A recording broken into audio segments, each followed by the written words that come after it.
Praise the lord. ప్రియులరా, ఉదయకాల సమయంలో దేని వాక్యాన్ని చదువుకుందాం. 2వ రాజుల గ్రంథము 22వ అధ్యాయం 19వ వచనం.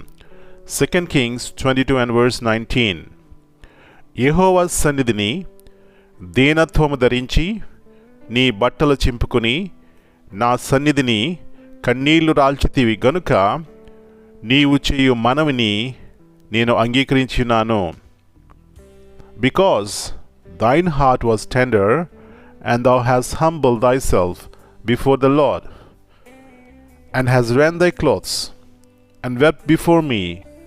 I also heard thee, say the Lord. యేసు ప్రభువు యొక్క శ్రేష్టమైన నామములో ప్రియులారా, మీ అందరికీ శుభములు తెలియజేస్తున్నాను. మరి ఒక నూతన దినాన్ని దేవుడు మనకి ఇచ్చినారు కాబట్టి మొట్టమొదటిగా ఆయనకి కృతజ్ఞతాస్తుతులు చెల్లించుకుందాం.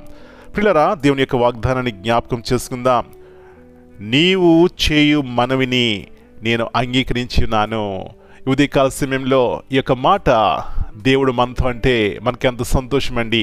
నీ ప్రార్థన నేను విన్నాను అని కనుక ఆయన అంటే అబ్బో మనకి అంత ఆనందం. గల కారణం ఏమిటంటే ఉదయం లేచినప్పటి నుంచి పండుకునేంత వరకు కూడా అనేకమైన వాటి కొరకు మనం ప్రార్థన చేస్తాం.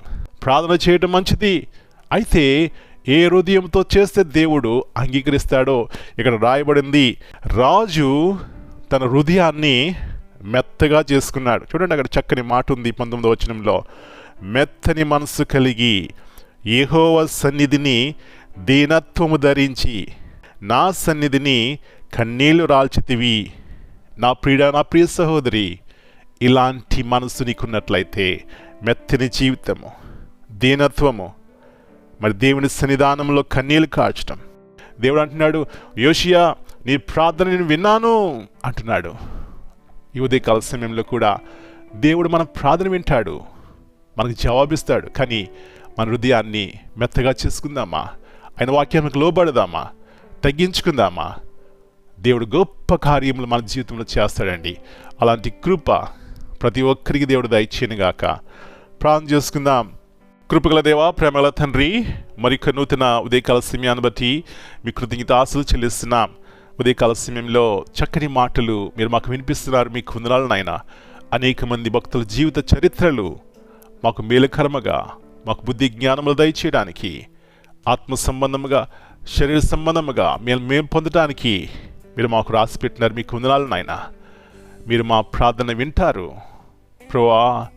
మాకు తగిన సమయంలో మీరు ప్రత్యుత్తరం ఇస్తారు. అయితే మా హృదయాన్ని మీరు చూస్తారు నాయన. రాజు హృదయము మెత్తగా ఉంది, తగ్గించుకున్నాడు, బట్టలు చింపుకున్నాడు, కన్నీళ్ళు కాచినాడు. ఎలాంటి చక్కని ఆత్మ సంబంధమైనటువంటి జీవితం తను కలిగి ఉన్నాడు కాబట్టి ఆయన ప్రార్థన మీరు విన్నారు. అలాంటి విశ్వాసము మా పిల్లలందరికీ దయచేయండి. ఇలాంటి వారి కుటుంబాల్లో ఉంటే, ఇలాంటి వారి సమాజంలో ఉంటే, ఇలాంటి వారి దేశంలో ఉంటే ప్రభువా, ఆ కుటుంబాలకి, ఆ సమాజానికి, ఆ దేశమునికి ఎంత మేలు. అలాంటి ప్రయోజనకరమైనటువంటి వారిగా మా పిల్లలందరినీ చేయండి.